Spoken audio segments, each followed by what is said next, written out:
Senior ministers meet to discuss the problem of petrol stations having to shut because of a shortage of drivers. This is the third petrol station that we have seen queues at. Motorists have been queuing to fill up despite being urged to buy normally. If people adhere to their normal buying patterns, there's more than enough resilience in the service station network as a whole to deal with that. There's no need for people to rush out and fill up their cars with fuel. The country is not running out of fuel. We'll be looking at the government's options in the face of a driver shortage that's repeatedly hitting consumers. Also on the programme, the death of 13-year-old Ollie Stevens. After the sentencing of 3 teenagers for his killing, his father describes the family's devastation. Our journey, our life sentence has just begun. Life without our beautiful boy. Margaret Keenan, the first person in the world to get a COVID vaccine, receives her booster jab and urges others to get one. Climate change protests dominate the run-up to Sunday's election in Germany to replace Angela Merkel as Chancellor after 16 years. And a right royal pairing. The Queen of British tennis, Emma Raducanu, teams up with the Duchess of Cambridge. And coming up on the BBC News Channel, defending champions Europe win their opening foursome on the first day of the Ryder Cup, but hosts the USA are hitting back at Whistling Straits.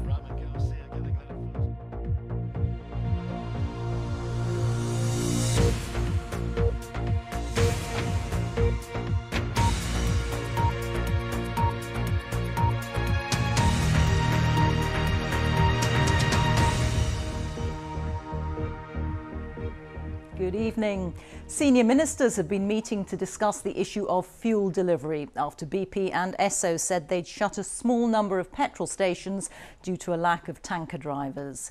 Ministers and fuel providers have said there is plenty of petrol and that motorists should carry on as normal. But despite the reassurances, customers have been pictured queuing at some petrol stations. There are more than 8,000 petrol stations across the UK, but just a small number are experiencing delivery issues, around 100 of them. The problem has been caused by a shortage of hauliers. The industry says around 100,000 more lorry drivers are needed. The government says it's made changes to attract more people into the industry, but ministers aren't ruling out changing visa rules to bring in drivers from the EU or using soldiers to drive fuel tankers. Our business correspondent Katie Austin reports. The government has told people not to panic buy, but that didn't stop these drivers queuing at petrol stations today, including Bromley, Evesham and Sheffield. This is the third petrol station that we have seen queues at. We actually have to get petrol, we're not panic buying. The boss of another in Stockport is waiting to hear when his next supplies will arrive.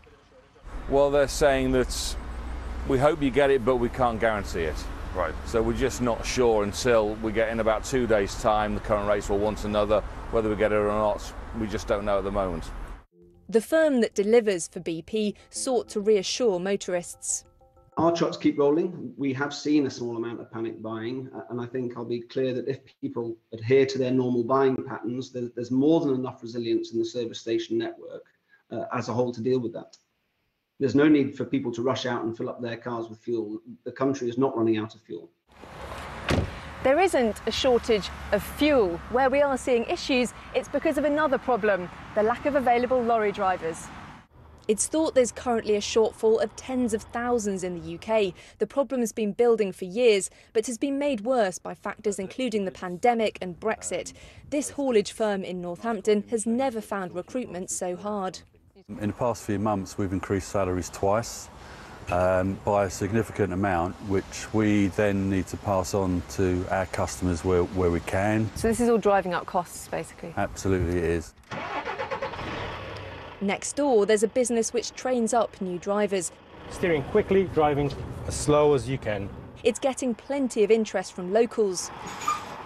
The testing system is set to change soon to make it simpler, but the manager here says that's not a quick fix for the shortage. The idea is that they remove the middle test so that you can go from your Fiat 500 straight into an articulated vehicle, Class 1, Cat CE.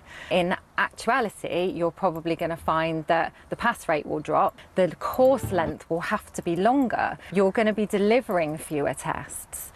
The government has so far resisted calls for temporary visas to help plug the gap. However, today the Transport Secretary didn't rule it out. I would do whatever is required if that would help. What I don't want to do, and I've been hinting at this, is undercut with, as has happened before, cheaper European drivers, and then find that our drivers drop out because they're being undercut. That doesn't solve the problem, it just creates a new problem. After a week when warnings of supply chain problems and labour shortages have dominated, businesses say action is needed fast to prevent the wheels coming off the economy's recovery. Katie Austin, BBC News. Let's speak now to our Deputy Political Editor, Vicky Young, who's at Westminster. Vicky, ministers have been meeting this afternoon. What are their options? Well, the first thing is a message of don't panic, saying, look, there's plenty of fuel. The problem is, of course, that there aren't plenty of drivers. So they are considering relaxing immigration rules. That would mean giving temporary visas to drivers. Now, that's not an overwhelmingly popular idea with many cabinet ministers. Why not? Well, the whole point of a new immigration system brought in after Brexit was to stop companies relying on cheap foreign labour, to concentrate on the workforce here, train them better, pay them higher wages. What ministers don't want to do is to undermine all of that. But I think they know that this situation could get worse pretty rapidly, and they are going to have to act despite any political embarrassment that might bring. I think Boris Johnson knows if he does go down this route, those visas would have to be temporary, they would have to be limited to certain workers. He'll also know that his political opponents will be more than ready to stand there and say, we told you so. Vicky, thank you. Vicky Young there reporting from Westminster. 3 school children have been sentenced to a total of 28 years in detention or prison for killing 13-year-old Ollie Stevens in Berkshire in January after a row over social media. A girl lured him to the field in Reading where 2 boys stabbed him to death. His parents have paid an emotional tribute to him and spoken of their devastation. Our correspondent Helena Wilkinson has more. Ollie was, his parents say, generous, caring and always a stand-up for the defenceless. Here he is leaving home on the day he was killed. He just told his mum he loved her. And then I went to the door and it was a boy that I knew. Ollie wouldn't have anything to do with normally, yeah. And he said, Ollie's been stabbed. And I just remember running back towards the stairs because Stuart was upstairs and shouting, Ollie's been stabbed. And his sister was up there as well, and they both came screaming down the stairs. And you ran out without your shoes on over to the field. And I remember when I got there, Stuart just fell to his knees and he just was screaming, my boy, no. And he screamed that. And I looked over and Ollie was just completely lifeless. An off-duty nurse found Ollie. She tried to resuscitate him, but he died at the scene. Today, Ollie's parents came to court to see the 3 14-year-olds who killed their son sentenced for their crimes. To have shared the short amount of time we had with him was a gift in itself. We relaxed for a few moments, preoccupied with getting on with life, and took our eyes off him for just a moment. It cost us and him dearly. Our journey, our life sentence has just begun. Life without our beautiful boy. Ollie was lured to the park by the girl as part of a setup.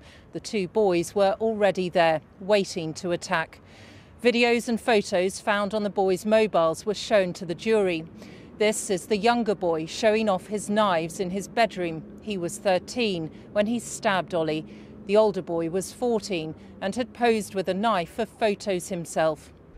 In her sentencing remarks, Judge Heather Norton addressed the 3 14-year-olds. She said what they had done that day was utterly cruel. She said to them they had taken one life, damaged their own futures and caused so much pain to so many people.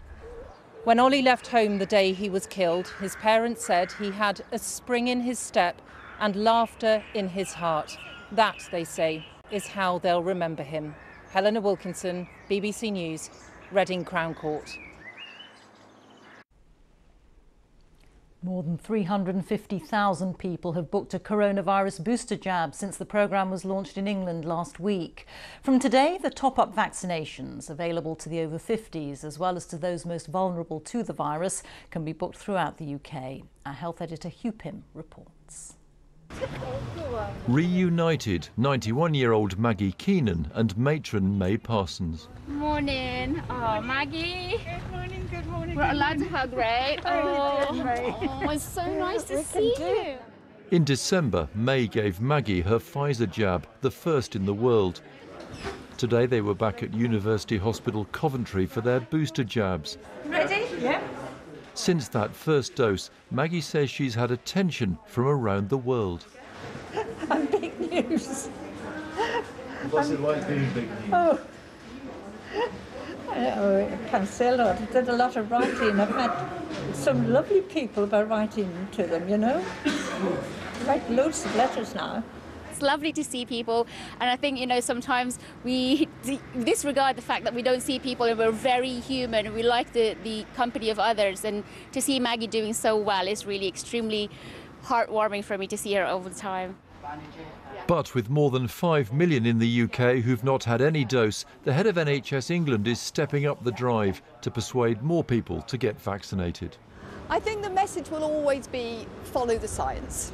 So if we have young people, or indeed people of any age, who are uncertain about whether it's right for them, then follow the science. It's still the best thing you can do to protect yourself, to protect others.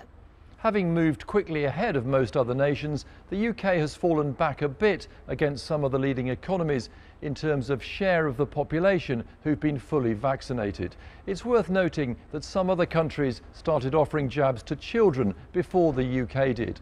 But the UK is ahead of countries like the US, Japan and Germany. Experts say the vaccination programme has been successful, but there are still challenges. We need to emphasise, if you've not had your vaccine, come forward, and then we need to try and maintain the enthusiasm that we saw earlier in the programme for the boosters, for those that are eligible. All of these things are difficult. There's fatigue in the population, and we just need to keep people's minds focused on the importance of these measures.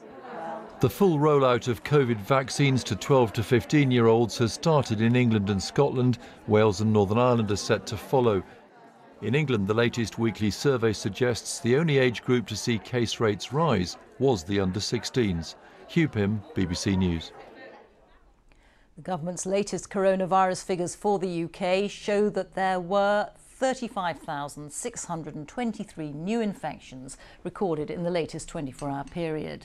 That means in the past week there was an average of 33,459 new cases per day.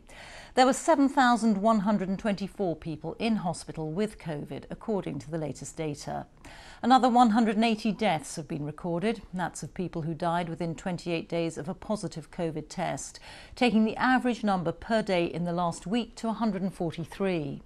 On vaccinations, 89.6% of people aged 16 or over have had their first jab, while 82.1% are now double vaccinated. Police are searching for a man captured on CCTV near where the primary school teacher Sabrina Nessa was killed in southeast London a week ago. The images show the man walking in Pegler Square on the evening that the 28-year-old was attacked. In the same square, a vigil in remembrance of Sabrina is due to start in the next hour. A 38-year-old man arrested in connection with the killing has been released under investigation. June Kelly reports. Last Friday, Sabrina Nessa had finished her working week as a primary school teacher and was looking forward to the weekend.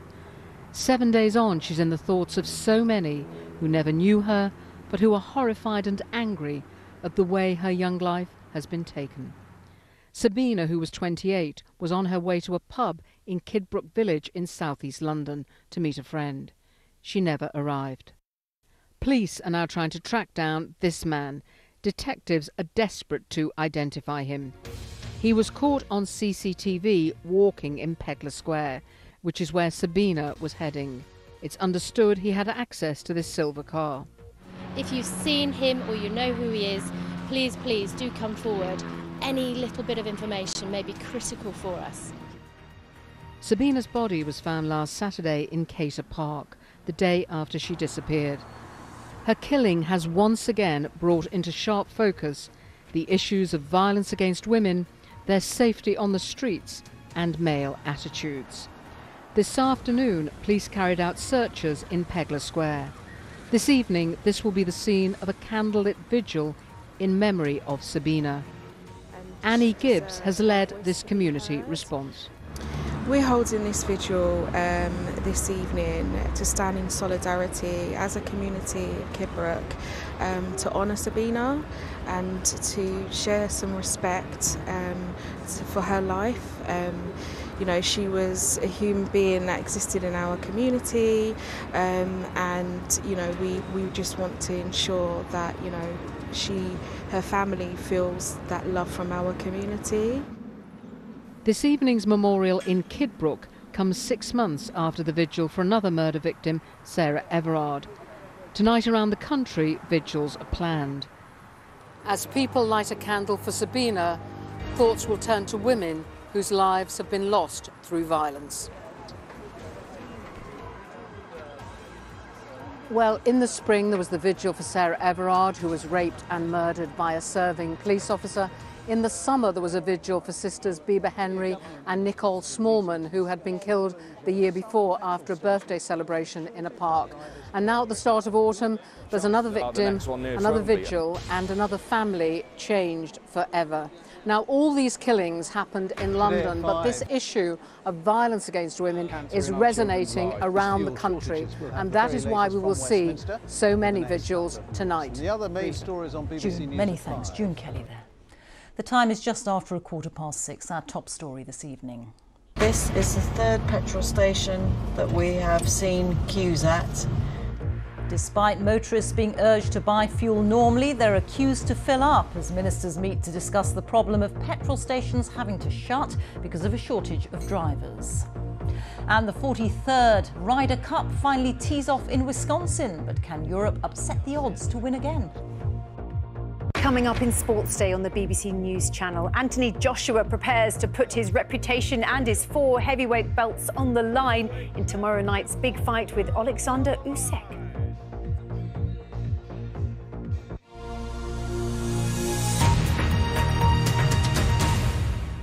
This Sunday will mark the end of a political era in Germany when elections take place for a new leader to replace Angela Merkel as Chancellor after 16 years.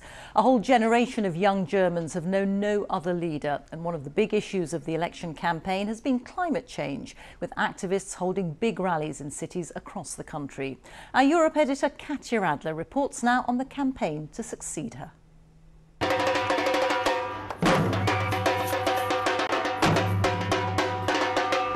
A mass protest cum street party rallied outside Parliament today to call attention to the climate crisis. It is a big election issue here. Angela Merkel has done a terrific job in bringing the climate change to the agenda, but I think there are limits to what she was able to do.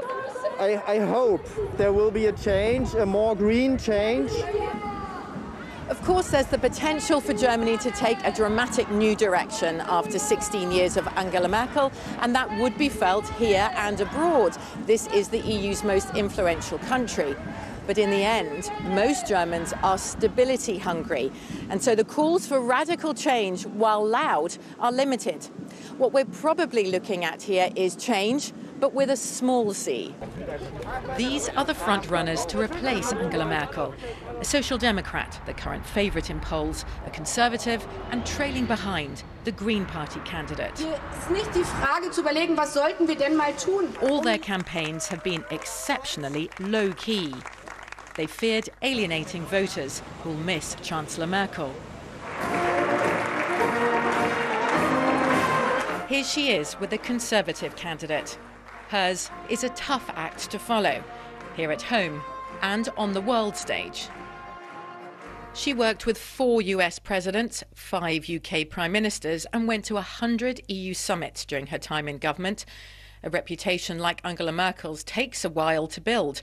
It can't be won overnight in an election.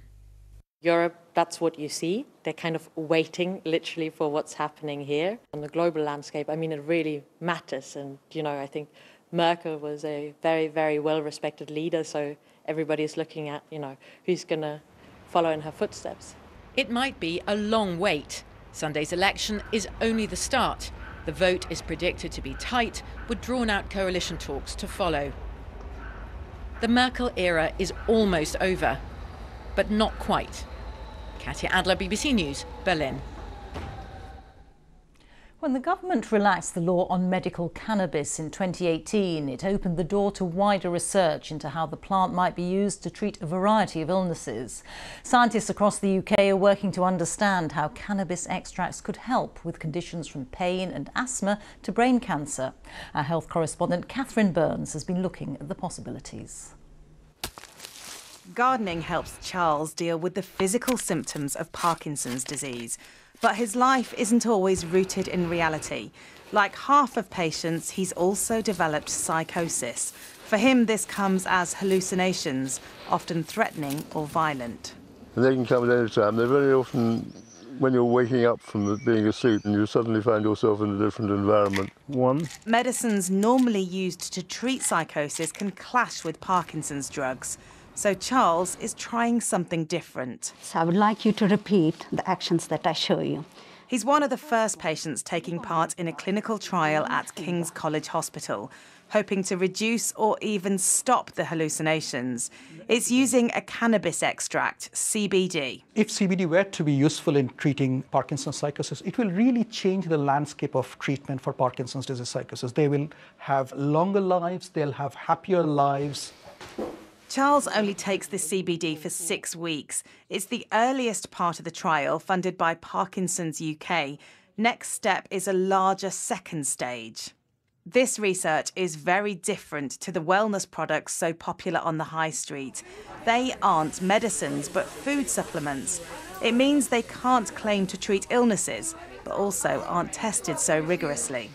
Charles's daughter Kirsty has moved in to help take care of him and is getting used to his hallucinations. One where I walked in and saw you in the middle of it. I came into the flat and found it was full of people talking to each other and ignoring me completely. In fact, looking straight through me and walking straight through me. And gradually it faded away. He said, "Am I going mad?" I found that pretty scary at the time. Scientists need special permission to grow cannabis crops like this for clinical trials. The plant has more than 100 substances with medical potential. So far, just a few medicines using cannabis have been approved in the UK, including for epilepsy and multiple sclerosis. But there's a real sense that cannabis-based medicine could be used for so much more. There's already evidence that it can help with things like sleep problems and easing pain. In this lab, they're working to see how CBD could possibly help treat conditions like asthma and arthritis. The cannabinoid field is exploding. You can see that by the number of pharmaceutical companies who've got experience of developing drugs are actually trying to understand how these cannabinoids work in the body. But unless we put in the investment to really understand this properly, then we're actually, I think, not going to exploit cannabis-based medicines as well as we could. Lemony, lemony. In the meantime, Charles hopes that his part in the trial will make a difference for other Parkinson's patients. Things likely to get worse for me, and it might be something that helps. It would be nice to feel one was doing something worthwhile. And that was our health correspondent Catherine Burns reporting there. A 31-year-old man accused of murdering 3 children and a woman in Derbyshire last weekend has appeared before Derby Crown Court. Damien Bendel spoke only to confirm his name via a video link from custody. The bodies of 35-year-old Terry Harris, her 11-year-old daughter Lacey Bennett, her 13-year-old son John and Lacey's friend, 11-year-old Connie Gent, were found last Sunday at a house in Killamarsh. The Labour Party conference starts tomorrow, with Labour promising to end what it calls the outrageous practice of overseas buyers acquiring more than half of new homes in housing developments. Labour says it will give first-time buyers exclusive rights for 6 months to buy newly built homes. It also wants property developers to make a bigger contribution towards affordable housing. The UK's teenage tennis star Emma Raducanu has been in action again today, but this time with a new partner on court, the Duchess of Cambridge.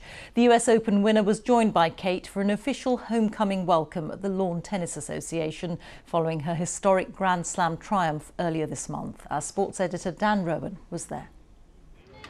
The most royal of rallies. The new queen of British tennis enjoying a knock-up with the Duchess of Cambridge today, one of the few people who can match Emma Raducanu's fame after her crowning triumph at the US Open. Her remarkable victory celebrated with a homecoming event at the headquarters of the LTA, where Kate is patron. Raducanu telling me what she made of her doubles partner. What was it like playing tennis with royalty today? Yeah, it was amazing. The Duchess was extremely good, and we had a lot of fun out there with the other winners too. She was good. Do you think the LTA may have missed a trick by not signing her up? Definitely. British winners in the doubles and wheelchair events in New York were also celebrated today. But it was Raducanu who stole the show at the US Open, one of the biggest shocks in tennis history. The sport's desperate to capitalise. The teenager's appeal clear to see at this Q&A session today.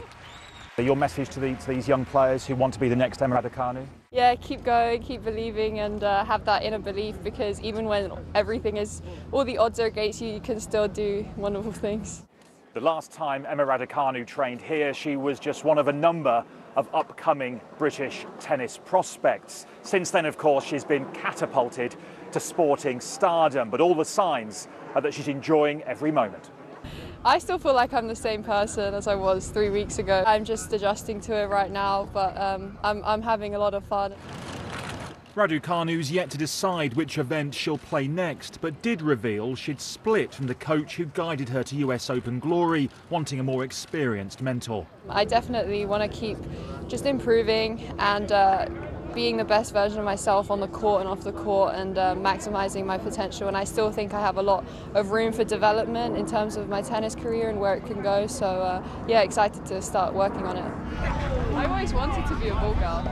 But Raducanu's ambitions are set far higher now. Her sights set on much more success, both on and off the court. Dan Rowan, BBC News. The boxer Anthony Joshua has weighed in at 240 pounds ahead of the latest fight in his bid to become undisputed heavyweight champion. Joshua will defend his WBA, WBO, IBF and IBO titles against the Ukrainian Alexander Usyk at the Tottenham Hotspur Stadium in North London tomorrow night. He'll be more than a stone heavier than Usyk, who is the former undisputed world cruiserweight champion. The 43rd Ryder Cup is underway, with the world's top players from the United States and Europe teaming up to compete for their team.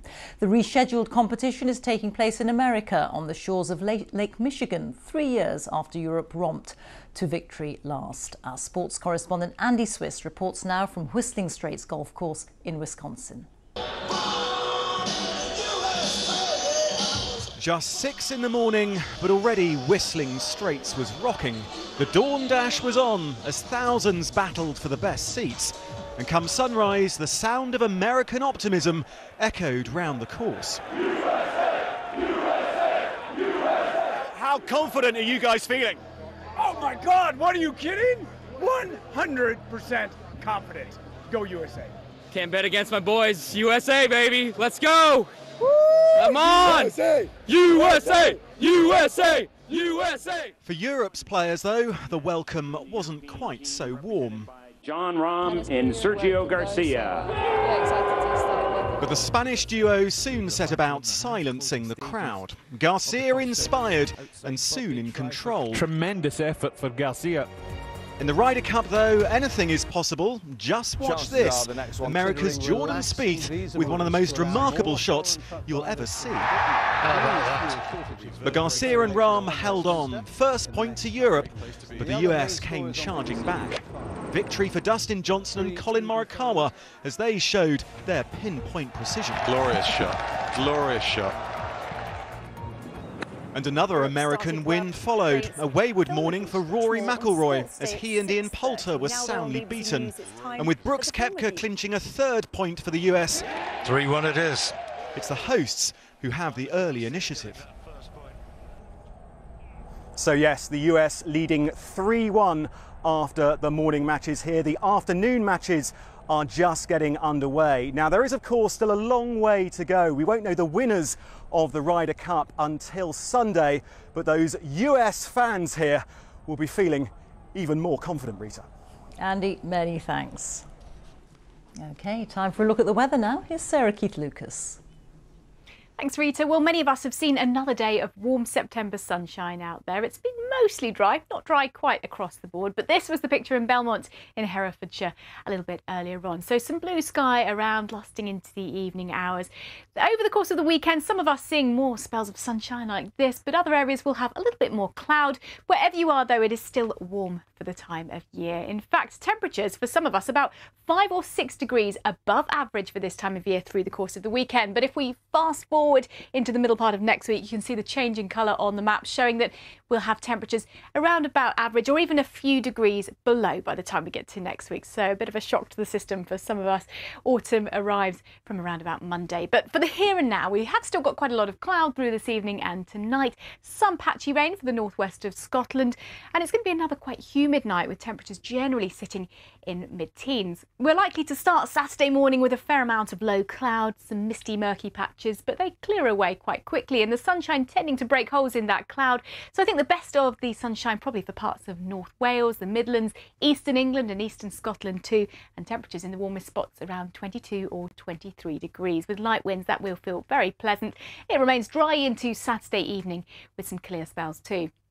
No great changes heading through Saturday night into Sunday. We have got an area of low pressure just close to the south, and that could throw 1 or 2 isolated showers our way to parts of southern England, perhaps on Sunday. But most places staying dry again and possibly a bit more sunshine on Sunday compared to Saturday. So it will be that little bit warmer, 23, possibly 24 degrees.